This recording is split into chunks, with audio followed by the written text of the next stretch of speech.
through the power of its ideas and actions as an engine of global economy, a hub of innovation, or a democracy that delivers. India's economic progress contributes to a rebalancing and multipolarity that is still unfolding. Thank you so much.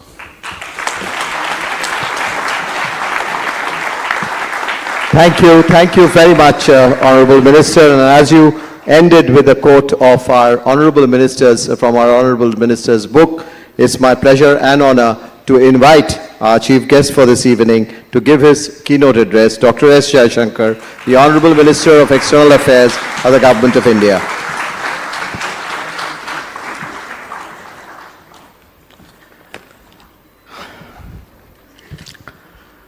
My colleagues from the Hellenic Republic, Estonia and Latvia, Excellencies, ladies and gentlemen, let me say what a great pleasure it is today to join you at this conference. I have just returned from Munich yesterday, from the Munich Security Conference. So I think I carry as much flavor of Europe as my colleagues from there do.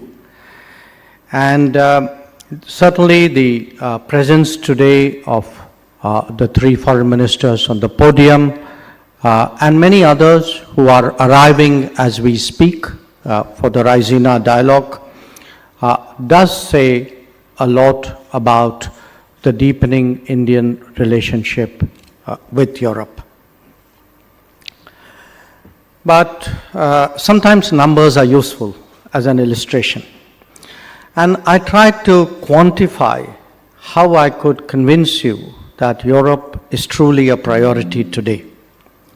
And one way of doing that was to remind you that the Prime Minister of India during his tenure has been 27 times to Europe, that he's received 37 European heads of governments and states, that I have visited Europe 29 times in my relatively shorter tenure as a minister, and I have received 36 of my colleagues during this period. So I underline these numbers really to emphasize today how deep and how sustained and how continuous the relationship has been. But it is not just a relationship with a continent or even a union. We also have made an effort to engage European countries in smaller groupings, and the presence of my colleagues from the Baltics is a reminder that we will be holding our Nordic-Baltic meeting in the coming days. And I hope, as I discussed with my colleague with Greece, that perhaps one day soon we would hold a similar gathering with countries of the Mediterranean.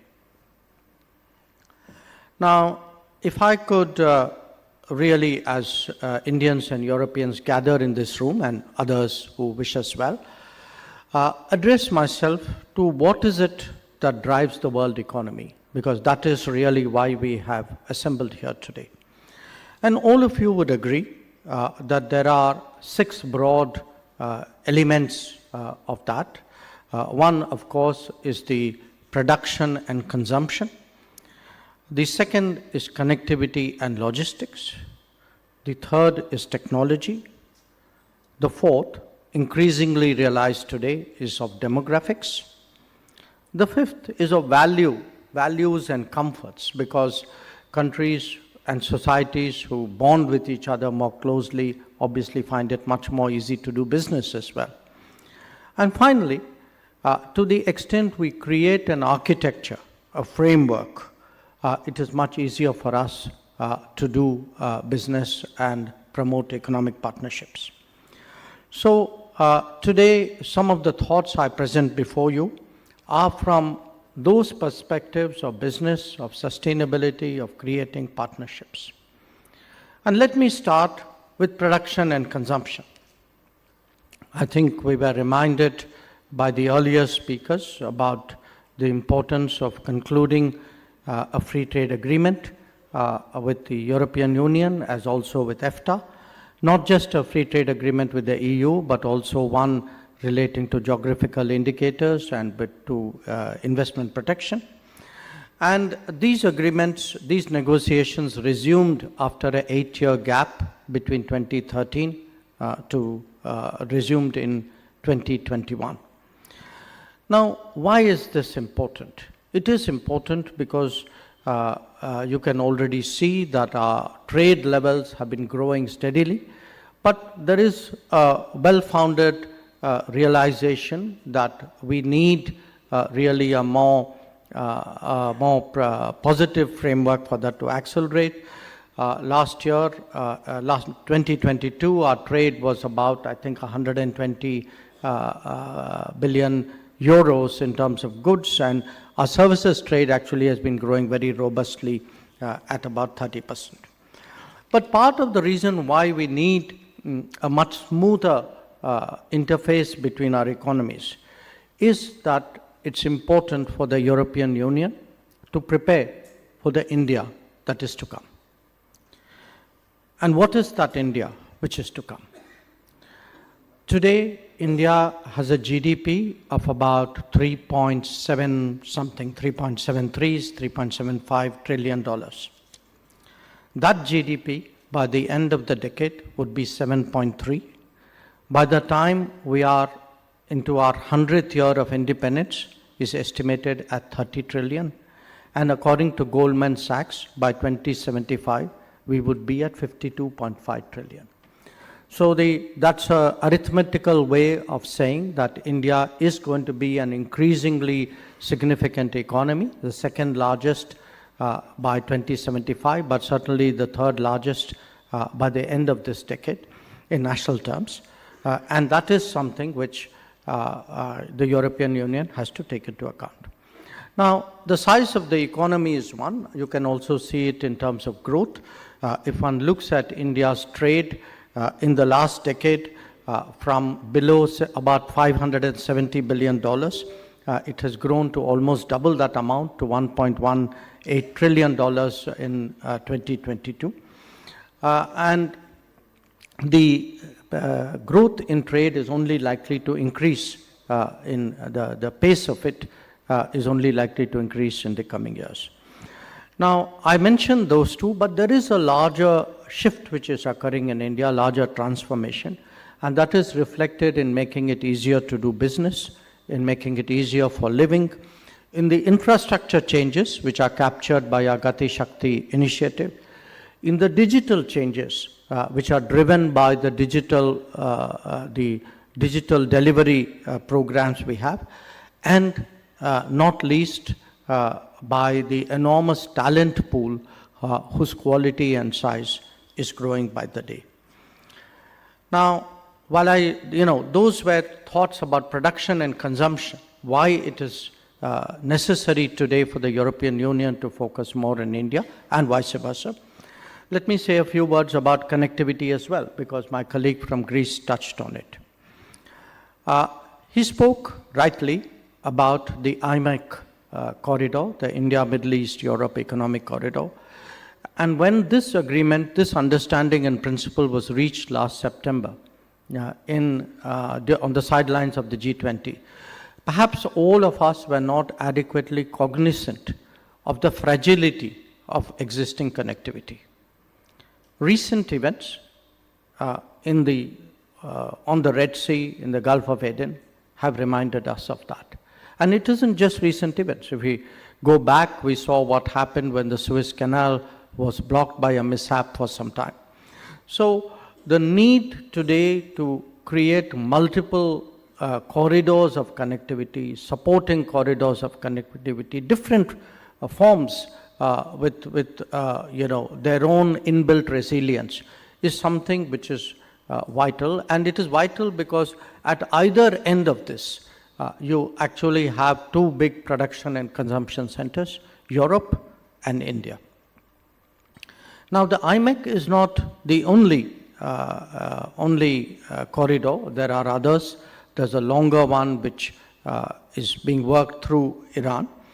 But I also want to mention some other potential connectivity connectivity channels which would be of long-term interest to India and Europe. One of them is actually the polar route.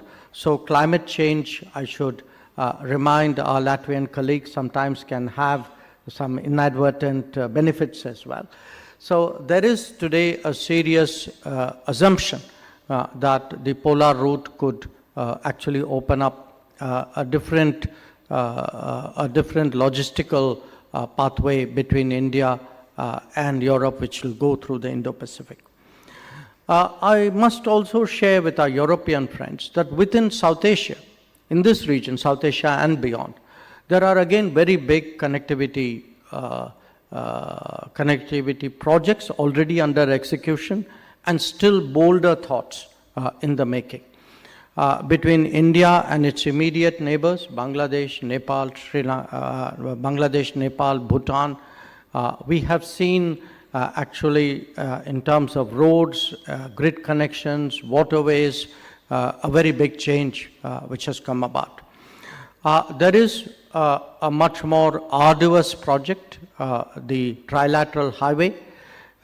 And in fact, if the IMEC connects India to Europe through the west, and the trilateral highway, when it is done, and we have challenges in Myanmar there, but when the trilateral highway is done, it would go all the way to the Vietnamese coast.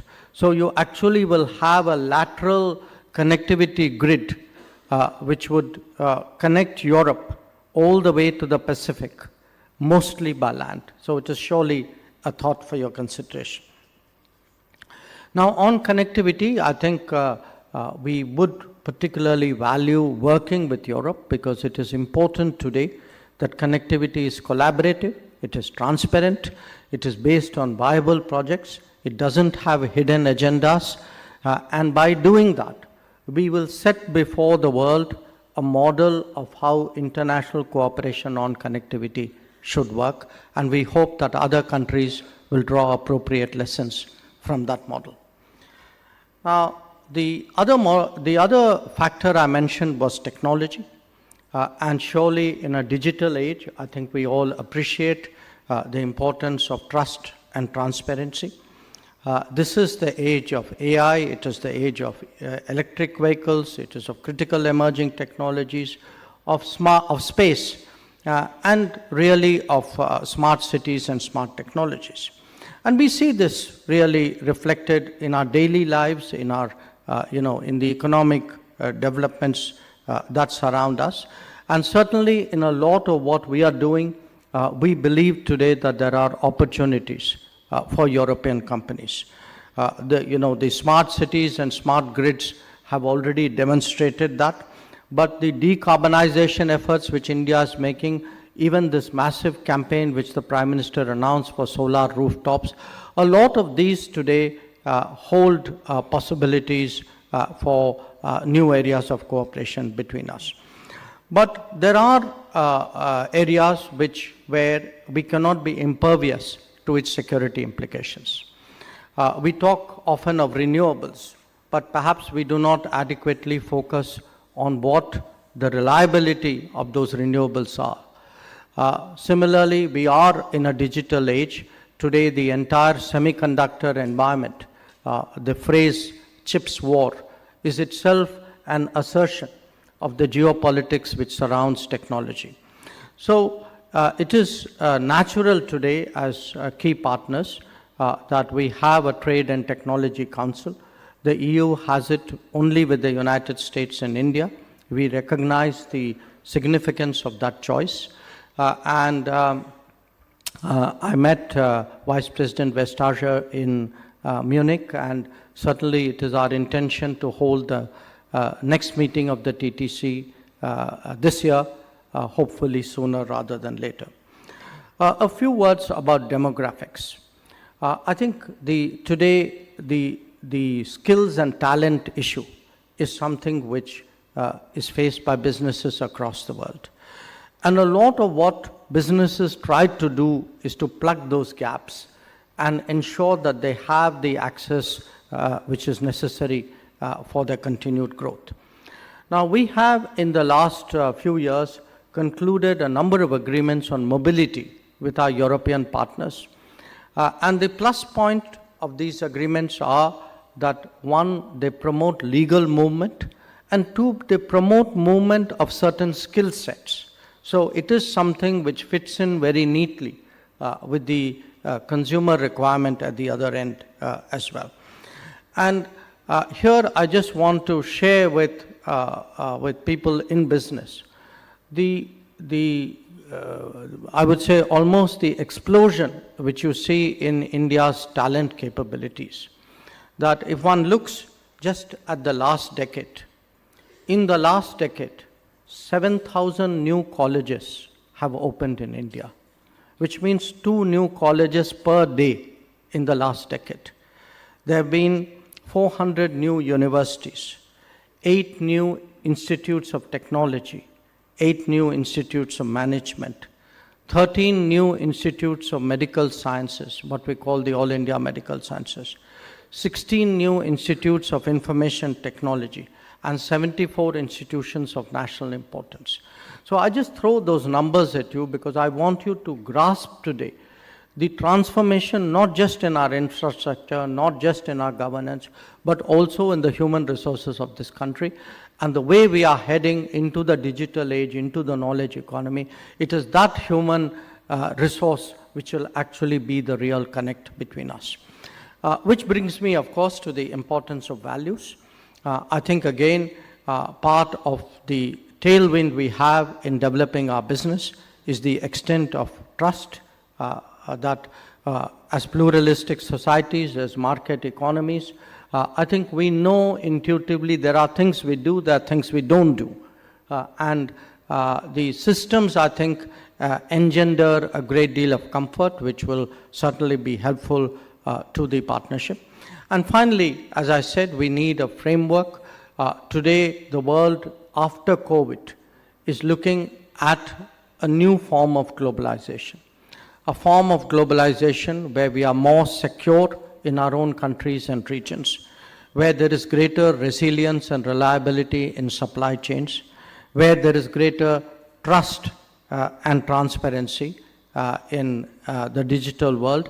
In a sense, I would say the economic description of that very multipolarity which my colleague from Greece referred to. So once again, let me thank you all today for the opportunity to speak to you. And I would like to end in a way with a comment on something which my Estonian colleague said. He said that, you know, democracies work, and that's why we change governments. Believe me, in this country, we know when democracy really works, we re-elect governments. So I want to promise our European colleagues that there will be stability, there will be continuity, there will be more vision, there will be more change, there will be greater reform, and there will be certainly more business. Thank you once again.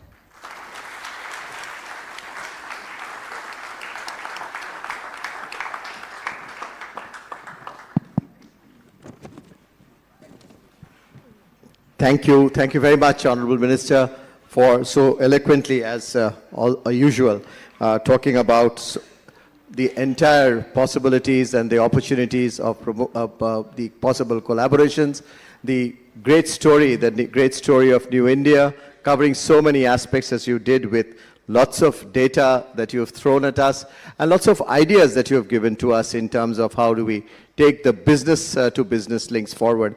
Indeed, grateful for always encouraging our forums where we really focus on business to business collaboration, but the blessings of the governments are so very critical as we do our commercial transactions.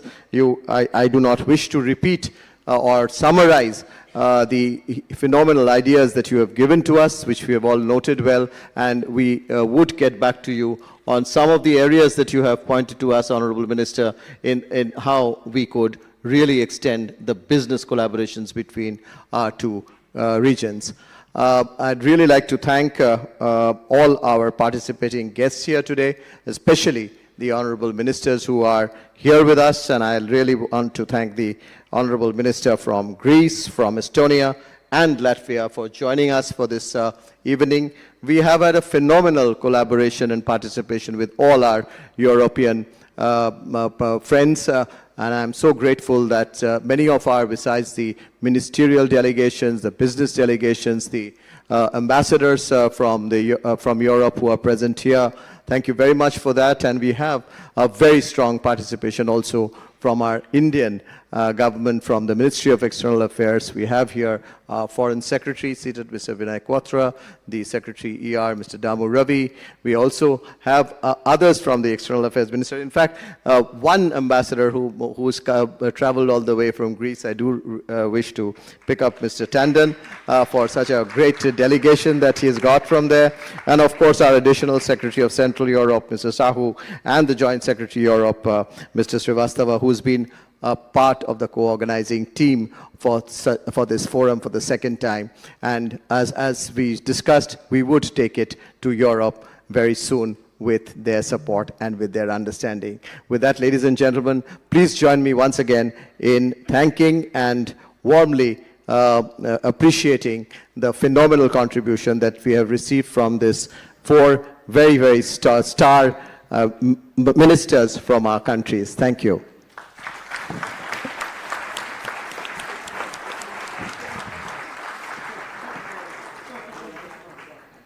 Mr. Banerjee, may I request you to please give a token of appreciation to our minister from Latvia,